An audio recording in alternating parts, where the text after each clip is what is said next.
Flexible vacations at beautiful resorts or a money pit?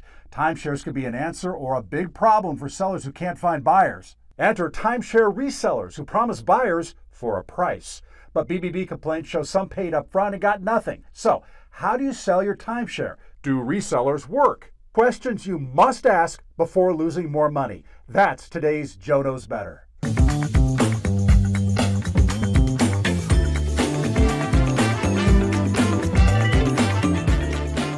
I'm Joe Ducey with the Better Business Bureau, and this is Joe Knows Better.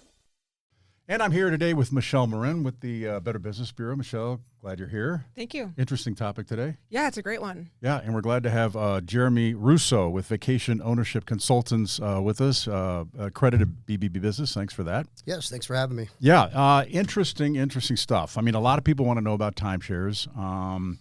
I think there's this mystery around them. I think for some people they could be really good, right? Mm-hmm. I mean, some people have good experiences. And then, of course, we hear about the other side, where timeshares aren't, they have problems with it. First of all, tell me what your business is. Sure. So we focus on helping people out of any timeshare situation that they have. So our main goal is if anyone has a timeshare, no matter what their situation is, they can reach out to us, inquire, and we can give them different options. Okay, options like, what would the options be? Sure. So again, everything really depends. Everything's a kind of a case-by-case scenario. Mm-hmm. So options would be, for example, if someone has a timeshare, it's paid off, maybe they're older and they just don't travel anymore, or their partner has been deceased and they don't want it anymore, they can contact the developer first, see if the developer will work with them. If the developer chooses not to work with them, then they need to go out and seek help. That's when they would reach out to a company like us. And then you would try to sell that for them. You would have buyers. You would look for it just as a realtor in a way. Is it licensed? Sure. So great question. We do the complete opposite. Okay. We do not resell timeshare. Okay. I've been in the industry for about 15 years. Mm-hmm. I've seen the resale industry. Most timeshares hold little to no value. And the reason for that is it's a liability. When you sell a timeshare to somebody, they are taking over mandatory fees that are required to be paid every year, whether they use it or not. So we use a different approach. We use timeshare attorneys that will help our customers work with the developers to try to work out some sort of reasonable solution for that developer to take it back. Developers love you. Absolutely love us. Yeah. Okay. My gosh, man, I can imagine some of the conversations that were held. So what do people come? Let's start at where people come to you. Why? Sure. What are some of the scenarios, the most common scenarios that people have where they say, "Man, I just can't do this anymore. We need the help." Yep, gotcha.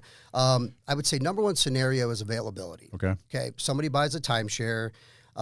Their goal is to use it, right? They went on vacation. Mm-hmm. They bought a timeshare. They love the resort. Most of these resorts are great places. And so they decide to purchase it. Now they want to use it. Well, the problem is when you go to use these timeshares, a lot of time there's no availability for the specific location you want to go to. Yeah. Okay. So that's probably number one reason. Right. Number two reason is if you do finance with the timeshare, meaning you put a deposit down just like a mortgage, the average interest rate is about 16%. Okay. And they do it over a 10-year loan. So quick math, you buy a $20,000 timeshare, small deposit, make those minimum payments for 10 years, you're paying closer to $40,000. That does not include the annual maintenance fee bills. Let me rewind a little bit. Can you do a rewind sound? Yeah, there you go. Let's do that. Let's go into what a timeshare actually is, because for people who don't really understand what that is, how are they sold? What do you get? What are you supposed to get? Sure. So let's start with a deeded timeshare. Okay, which is really how timeshare started. Okay, you buy your 1 week per year, right? So you have 52 weeks in a year. So is that typically the time frame that they get on an annual basis? Yeah, correct. Okay. Yep. Now again, you can choose to buy multiple weeks, of course, but most people will start with 1 week. Okay, so you buy 1 week, you go to Myrtle Beach, right? It's somewhere you've gone every year with your family. Excuse me. Instead of going retail, you go through a timeshare presentation and say, okay, we like coming to this destination every year. We'll have 1 week. Let's just say we come Christmas week.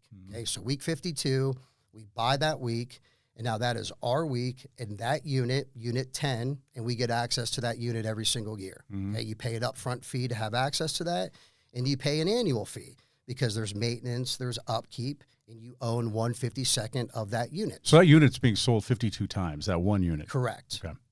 Yeah, correct. So When timeshares originally started, I personally think that worked very well. I have family members, uncles that owned a great timeshare down in Myrtle Beach.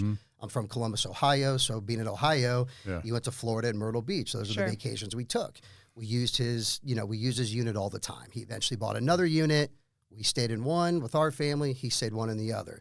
It worked out great. So that's really how timeshare started. And you own these things at the time. I mean, they were deeded. Correct. So you had a deed and it followed you. I mean, you either had to keep it and pay these maintenance fees or sell, I guess, and try to get out of the deed.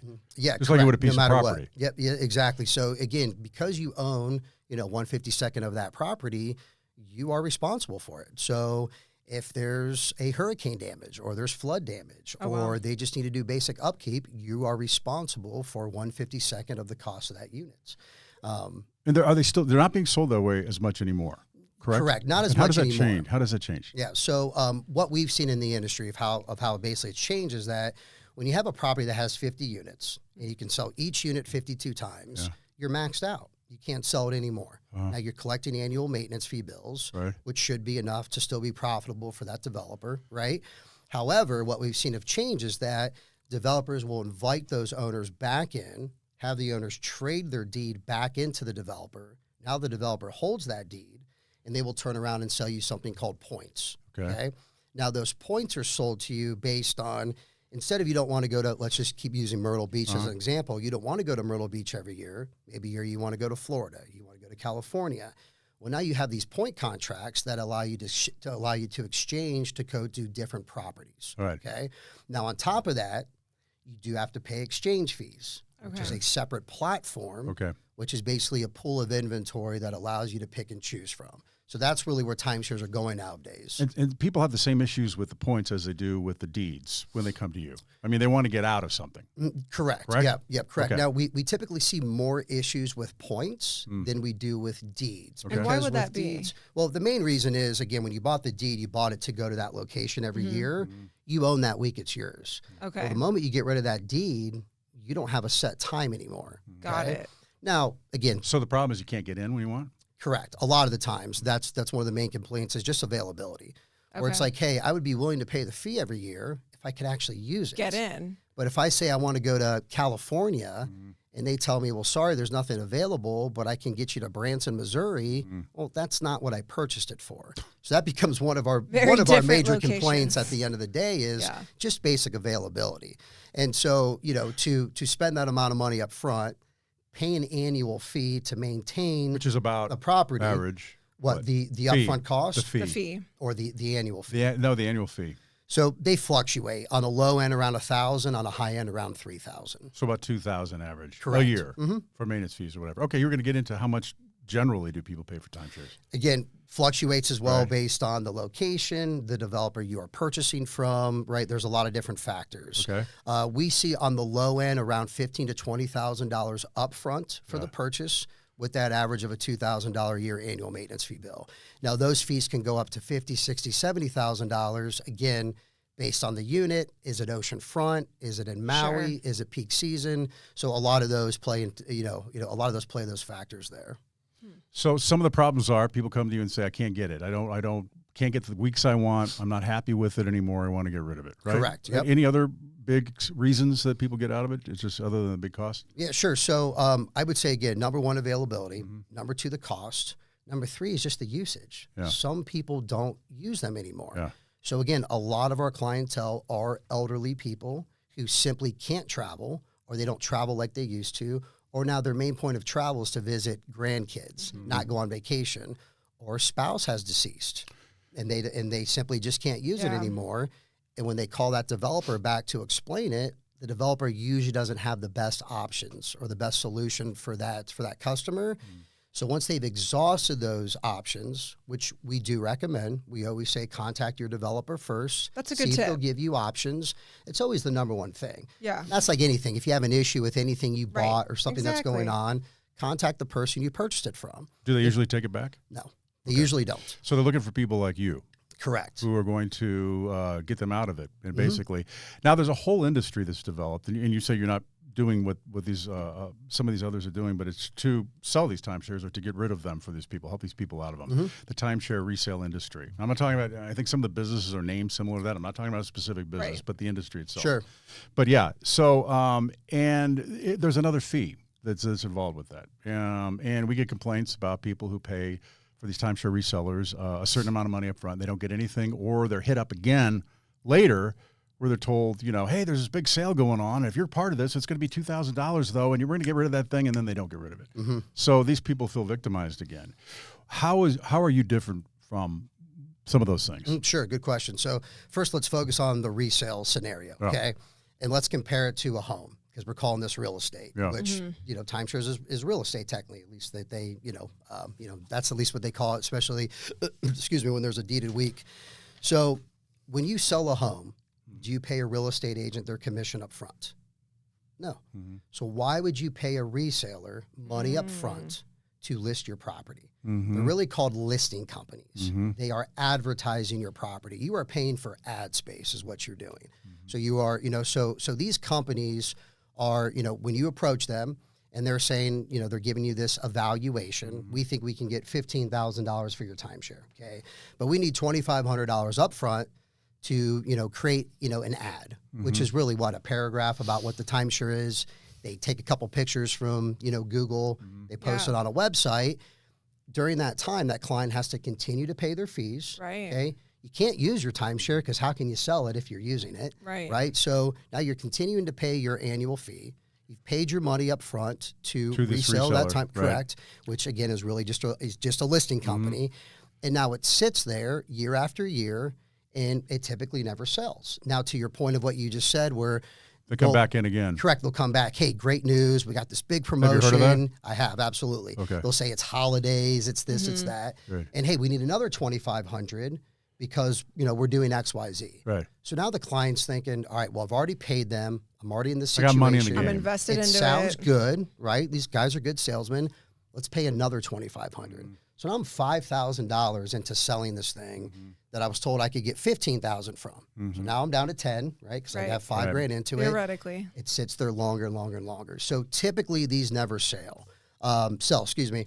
And so once that client has exhausted that option, then they say, okay, this is no longer working.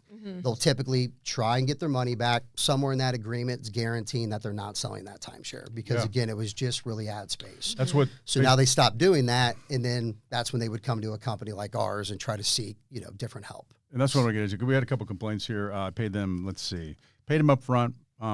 This is one big one that people have been saying, that they were told the government allowed us to get out of our timeshare without penalty, but we had to do it now or wouldn't be able to do it later. You heard that one? I haven't. Okay. But that would be a blatant lie. I mean, why would the government allow something like that? They have no involvement in timeshare whatsoever. So red flag. Yeah, That's red a red flag. So I paid them $12,000 out of my retirement fund. Let's see, another one. Timeshare Mexico, about 90 days ago, they called and told me they were ready to close the case and needed $3,800 more to close it, and I'd be receiving my money back. I've called them, nothing. So that's the kind of thing you're talking about. Those are the kind of complaints that we're seeing through BBB Scam Tracker. And I would also say, we're talking about BBB, that BBB.org is a great place to go to find places that are legitimate, reviews about places before you do business with them. Do your research. Make sure they're accredited. Look online to see if these kinds of places. All right, we got into you now. What do you do that's different? Yes, we do. Yeah. So again, we're not reselling any sort of property whatsoever. If there was a resale market, we'd be all over it. Sure. We'd all be There's no market billionaires for it. because everybody wants out of their timeshare. You got about 10 million timeshare owners in the country. You call all 10 million of them, majority of them would love an opportunity to get out of them. So again, there's just no resale business. So what we're doing is we're working with timeshare attorneys, meaning attorneys that specialize in working with these developers to try to negotiate some sort of reasonable solution for our customers, for these developers to take it back. It's not going to a third party. It's not going to another owner. It's going back to the developer. So that's what we focus on. How are you paid? Sure. Yeah. So we charge a one-time flat consulting fee for our services. Okay. And people are always going to ask me, what is that fee, right? It's going to fluctuate. How many contracts do you have, right? What developer are you with? What's a ballpark? Anywhere from $2,500 as an upfront cost Yeah. could go up to about $9,000 Okay. based on their situation. And you do want it up front. Typically, yes. Okay. Okay. Now, here's why. Here's going to be the difference, because someone's going to say, well, you just said don't pay an upfront fee to sell something. Okay. Well, here's the difference. I'm going to go back to the real estate, kind of the real estate scenario. You don't pay a real estate agent their commission up front. If they're going to go out and sell your timeshare and they have all these great deals and they're getting ready to close right now, why do they need $3,800 to close, right? So you should get paid once that timeshare is completed. We're doing things different where you are contracting a lawyer. When you hire a lawyer for anything you're doing, I don't care what it is, a speeding ticket, a divorce, no matter what it is, a lawyer charges money up front. So they don't have to pay all that money up front. We require a deposit. So you have to pay a deposit to get started. You can make monthly payments during that process. That's going to be the difference of why we do charge a fee up front opposed to a reseller doing it. And again, I'll go back to kind of, if you're going to sell something, you have to earn a commission to do that. What if you don't, or you're not able to help them? Can they get their money back? So good question. So again, when we do a no-cost consultation, so let's kind of go through the process. Somebody reaches out, they're upset about their situation. They have to fill out what we call is an eligibility form. They have to be eligible. They have to provide their documents. They have to let us know what their situation is. Once we have that, then we schedule a no-cost consultation. Usually takes 30 minutes to an hour based on the amount of questions that they have. So it is like an attorney would do in their Correct. office. Exactly. So same thing. You're having an issue, speeding ticket, DUI, whatever it is, you go and you sit down with an attorney. Attorney's going to say, let me see that speeding ticket. Let me see the information. Let me evaluate your case. And I'm going to tell you what I think is going to happen, what the costs are going to be. But attorney can't guarantee something, right? You can't go through a divorce and say, if I give you X amount of dollars, can you guarantee, an outcome? They're going to say, this is what we think we can do. However, if we don't guarantee that you get custody in the home, we don't just give you your money back. We're still working. Now, one step further, instead of charging you per an hour, okay, most attorneys $300, $400, $500 an hour. Instead of charging per an hour, we're going to do a one-time flat fee, okay? The average fee is around $2,500 to $3,000 paid off timeshare, okay? That attorney is going to spend a lot of hours going back and forth with that developer trying to work out some sort of reasonable solution. Typically, we can do that, okay? So how do you do that? Well, again, attorneys do that, okay? So do they look for problems in the contract they can point to? Do they, what do they do? Sure. So a lot of these contracts are very buttoned up by the developer, okay? They give a client an 80-page contract that probably no person has ever read except for an actual attorney. Okay. So they're going to use a different way of reach out to the developer and say, hey, we have Jane Doe. She's 70 years old. Okay. She's owned this thing for 20 years. She's paid you X amount of dollars. She hasn't used it in 7 years. Her husband's deceased. She reached out to you and you offer no solution. We're here to see, can you do anything to take it back? Sometimes it results in what's called a settlement agreement. The resort may say, okay, pay us one more year of maintenance fee bill up front. And we will, we'll take back the timeshare. Terminate the contract. Correct. So then the attorney will bring that to the client. Here's an offer that the developer is willing to do. What would you like to do? This is going to answer your question. Let's say she says, yes, I would love to do that. Okay, great. Sign and notarize your deed over, write a check back to the developer. Once that deed's recorded, we'll get confirmation it's out of your name. That's it. You're done. You're out of your timeshare. Now, again, to go back and answer your question of what if we can't get you out? So let's say that developer made that offer and that lady can't pay the fee, or she's so ticked off at the timeshare she refuses to pay the fee, which frankly is most of our clients. Most of our clients call us irate. I've spent $20,000, $30,000. I've used it twice.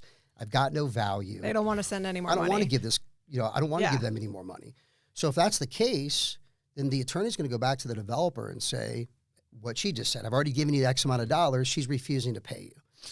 Well, if the client's refusing to pay the developer a settlement fee and the developer is refusing to do anything, we're at a standstill. Sure. At that time, the attorney will give advice to that customer. Sometimes it ends in a default of not making payments on that timeshare anymore. Now, that's not something we tell a customer, but that is something that their legal counsel or their attorney may advise that customer to do. It's up to the customer at the end of the day of what they choose to do. Now, prior to them hiring us, we have a 5-page contract. Very easy. DocuSign, we send it to them. They have as much time as they need to read over this. This isn't a today-only deal. 99 times out of 100, we have our consultation. Our client reviews the agreement. They hire us a week or two down the road. Are there any other fees to come up later? No, there's no additional fees. So we always charge a flat fee.